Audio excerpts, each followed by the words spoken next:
പറയാറുണ്ട്. എനിക്ക് നേരിട്ട് അനുഭവമുള്ള, ഞാൻ ഒളിവിൽ പോയെന്ന് വാർത്ത അടിച്ചുവിട്ട് ഏഷ്യാനെറ്റ് മലയാള മനോരമയ്ക്ക് ഞാൻ തേണ്ട കല്ലൂർ സ്റ്റേഡിയത്തിൽ സി എ വിളിച്ചു ചോദിച്ചു ഞാൻ എപ്പോഴും ഒളിവിൽ പോയത്. ഞാൻ നിങ്ങൾ മോളെ കാണാനില്ല നമ്മുടെ സ്റ്റേഷനിൽ ഒന്നാണല്ലേ. എന്നിട്ട് എന്തായി? മോളെ കിട്ടി. നിങ്ങളെ വിളിച്ചിട്ട് നാളെ വരാന്ന് പറഞ്ഞ ആളാണല്ലോ. അപ്പൊ അയാൾ പറയാ മീഡിയക്കാരെ വിശ്വസിക്കണ്ട. അപ്പൊ ഞാൻ ഓർത്തിന് മീഡിയക്കാരും വല്ലതും അറിഞ്ഞിട്ട് വല്ലതും അടിച്ചു വിടുന്നതാണെന്ന്. പിറ്റു 16 വയസ്സിനപ്പുറം പോവില്ല, ഏറിയ ഒരു 18, ഒരു 20, മുട്ടിപ്പോയ ഒരു 24. ദിവസം രാവിലെ അടുത്ത വാർത്ത വന്നേക്കുന്നത് എന്നെ വീട്ടിൽ ചെന്ന് അറസ്റ്റ് ചെയ്തെന്ന്. ഇതും മലയാള മനോരമയിൽ ഏഷ്യാനെറ്റിലും വന്ന ന്യൂസാണ്. അപ്പൊ മെയിൻ സ്ട്രീം എന്താ ചെയ്യുന്നത്? ഇത്രയും കള്ളവാർത്തയൊന്നും ഈ സോഷ്യൽ മീഡിയ ഒന്നും വരത്തില്ല. അവർക്ക് അതിനുള്ള ധൈര്യമില്ല.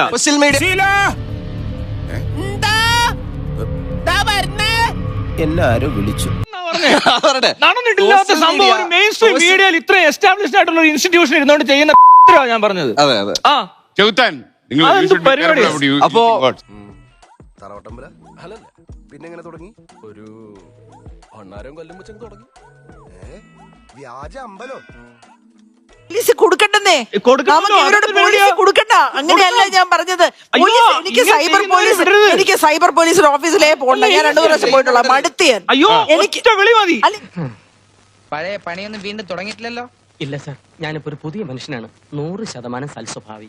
ഫേമസ് ആയിട്ടുള്ള ആൾക്കാർ മരിക്കുമ്പോ ഇതുപോലെ ആള് കൂടും. ആ സമയത്ത്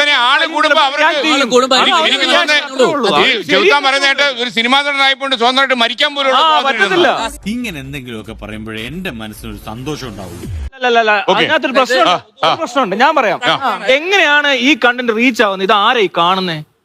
ഇത് ബോട്ടൊന്നും കാണുന്നല്ല. ഇവിടുത്തെ മനുഷ്യരെല്ലാം നോക്കി കണ്ട ഉടനെ ക്ലിക്ക് ചെയ്ത് നോക്കാൻ ഇവിടെ അവിടെ കിടന്ന് ബഹളം ഉണ്ടാക്കുന്നത് ആരാണെന്നറിയില്ല. ചങ്ങലക്കിട്ടിരിക്കുക ഭ്രാന്താണെന്നാ തോന്നുന്നു.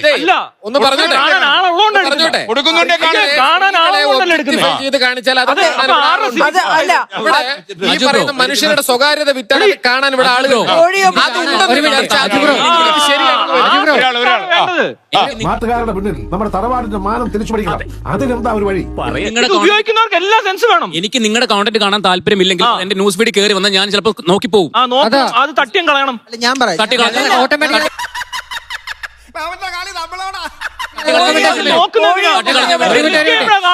അല്ലാതെ ഇത് ആരുടെ വീട്ടിൽ കൊണ്ട് കാണിക്കുന്നല്ലോ. TV പ്രോഗ്രാം പോലെ ഒരു മിനിറ്റ്. അതായത് കോഴി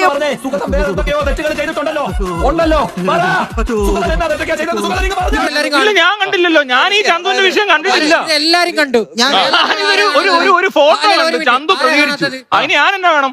ഞാൻ തട്ടിക്കളഞ്ഞു. അല്ല ഞാനൊരു സിമ്പിൾ ചോദ്യം ചോദിക്കട്ടെ. ഈശ്വര ഇനി എന്ത് ചെയ്യും?